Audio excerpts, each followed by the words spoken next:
whether you like me or you don't like me, whatever your opinion of me is, doesn't matter. What she did was dirty. Dirty what she did. Has to be the on the planet. You honestly, kid's gonna do anything to me? Dana White is never shy about calling out fighters, often with more intensity than the battles inside the octagon. In the UFC, greatness doesn't guarantee immunity from his infamous bad side. I don't give anybody a leash. And today, we're diving into the explosive grudges that prove no amount of success can shield you from Dana's wrath. 6. Tito Ortiz. Few rivalries in MMA history are as infamous as the one between Dana White and Tito Ortiz. What started as a close friendship morphed into one of the UFC's most toxic and public feuds. It's all filled with venomous insults, bizarre spectacles, and unrelenting animosity. I know Tito, and I know how he fights when his back's against the wall. It's when he's at his best. The question is, does he have anything left? We'll find out. Dana White doesn't just dislike Tito Ortiz. He loathes him with a passion that has transcended decades. Tito's like, yeah, I think I'm going to come back. I haven't won a fight in 3 years, and I'm old, and, obviously Tito needs money. Tito Ortiz was one of the UFC's earliest stars, carrying the promotion on his back during its formative years. But according to Dana, Tito's ego outgrew his abilities. The breaking point came during contract negotiations in the mid-2000s. Ortiz, at the height of his fame, demanded more money and even a cut of pay-per-view revenue, terms that Dana saw as an affront to his authority. Tito was saying, I'm supposed to lose this fight. I got nothing to lose. That doesn't sound like a guy who's expecting to win. Dana viewed Tito as ungrateful, believing the fighter owed his career to the UFC's platform. In response, he publicly lambasted Ortiz, calling him the most difficult guy I've ever dealt with, and accusing him of ducking fights to protect his image. For Dana, Tito wasn't just a fighter with high demands. He was an egotist who put himself above the sport. No, we were gonna fight one time in a boxing match, but The feud reached absurd heights in 2007 when Tito challenged Dana to a boxing match, supposedly to settle their differences. Dana, never one to back down, trained relentlessly for the bout, even hiring a professional boxing coach. But Tito pulled out at the last minute, citing contract issues, leaving Dana humiliated and furious. He accused Tito of using the fight as a publicity stunt and branded him a coward.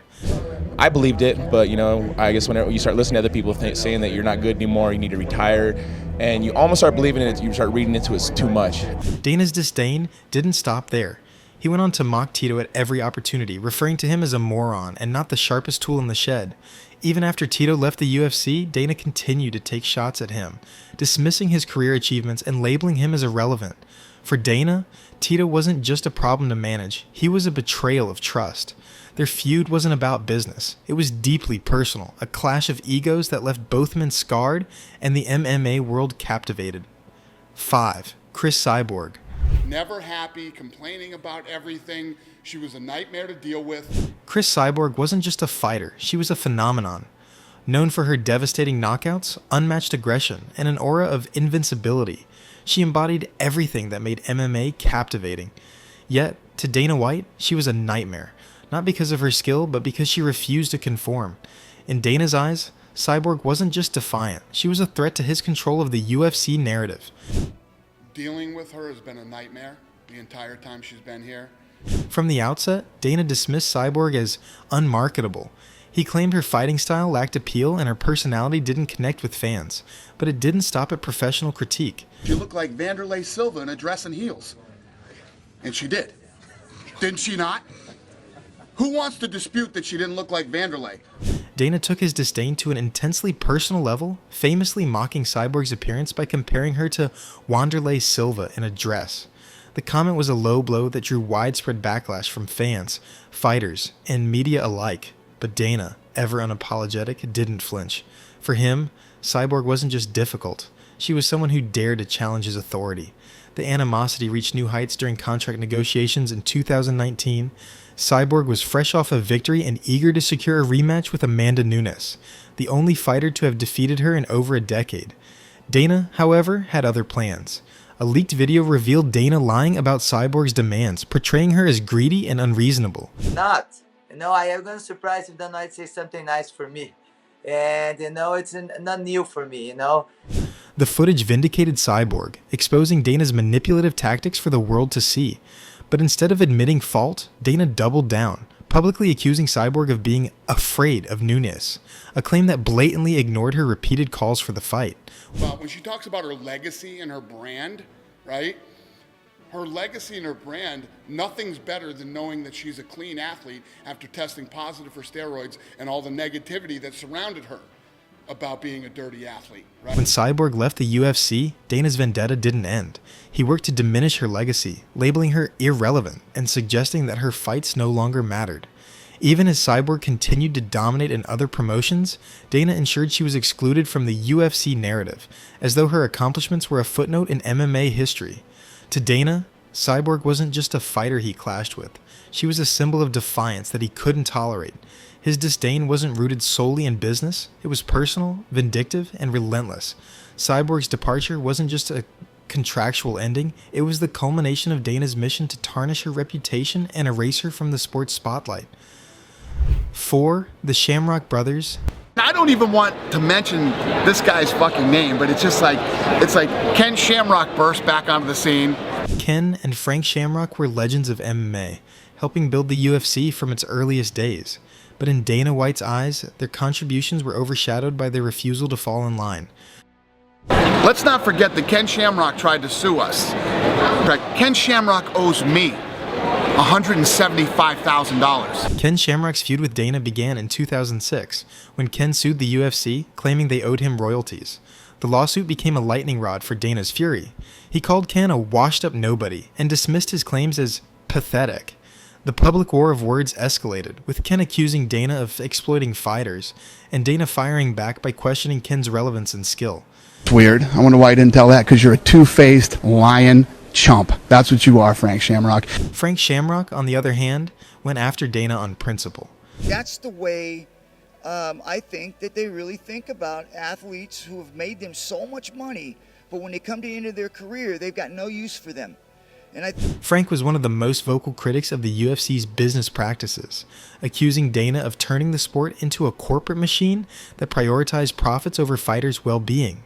Dana's response was as ruthless as it was calculated. He effectively erased the Shamrock Brothers from UFC history, excluding them from promotional materials and Hall of Fame events. The breaking point came in 2011, when Dana publicly called Ken a moron during a press conference. For the Shamrocks, it wasn't just about money or recognition, it was about their legacy. Dana's mission wasn't just to silence them, it was to ensure they were forgotten. For Dana, the Shamrocks weren't just rivals, they were threats to his authority. And in his world, threats are eliminated. 3. Tyron Woodley. You ask fans if they want to see Woodley fight again. I think that would be a flat-out no. Tyron Woodley's reign as welterweight champion was marked by dominance, but Dana White never seemed to acknowledge it.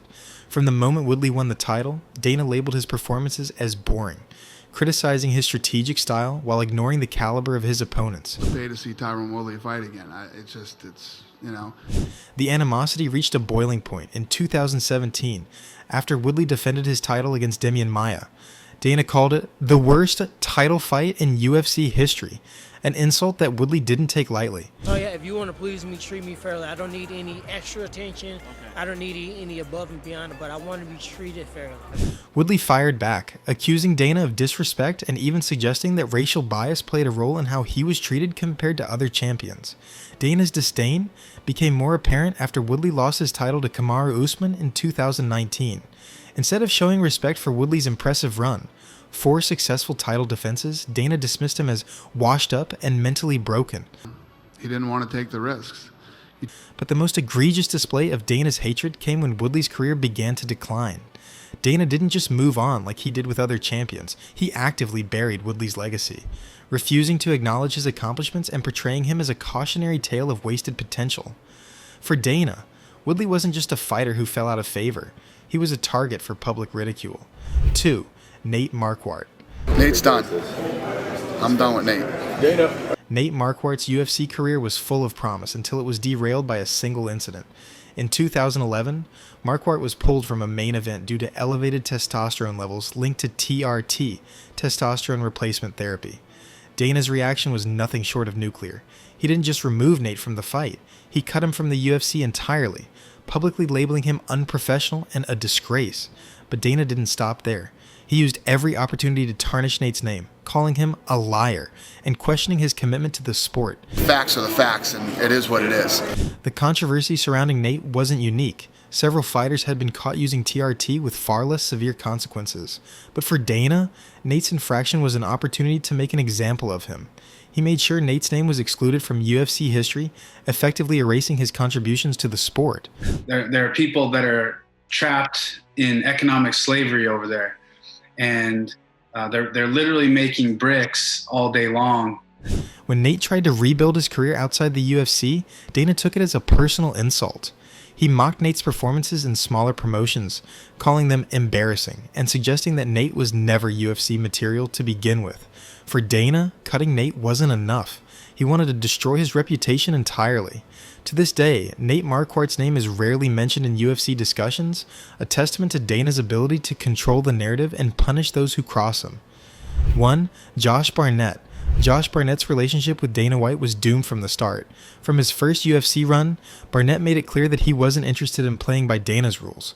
He questioned contracts, refused to bow to authority, and never shied away from speaking his mind. Josh Barnett. Josh Barnett tested positive for 3 times, and this guy denies it every time. He could really give a shit about anybody else but himself. I could care less about anybody but me. The animosity began in 2002 when Barnett tested positive for banned substances after winning the UFC heavyweight title. Dana stripped him of the belt and labeled him unreliable, but it didn't end there. Dana used every opportunity to bring up Barnett's failed drug test, ensuring that his reputation remained tarnished. No, and that's why Josh Barnett isn't and never will be in the UFC. Years later, when Barnett attempted to return to the UFC, Dana made it clear he wasn't welcome. At a press conference in 2013, Dana mocked Barnett, saying, "We don't need that guy screwing up our roster again." For Barnett, it was a public slap in the face. Dana White, truly, as far as a real, like the actual root aspect of fighting is concerned, he's a hindrance. But the feud reached new heights when Barnett criticized Dana's handling of fighters, calling the UFC a corporate dictatorship. Dana fired back with venom, accusing Barnett of being a problem child and claiming that no promotion could trust him. Even as Barnett found success in other promotions like Pride and Strikeforce, Dana continued to take shots at him, downplaying his achievements and referring to him as a stain on the sport. For Dana, Barnett wasn't just a fighter who broke the rules, he was a rebel who dared to challenge his authority. And in Dana's world, there's no room for rebellion.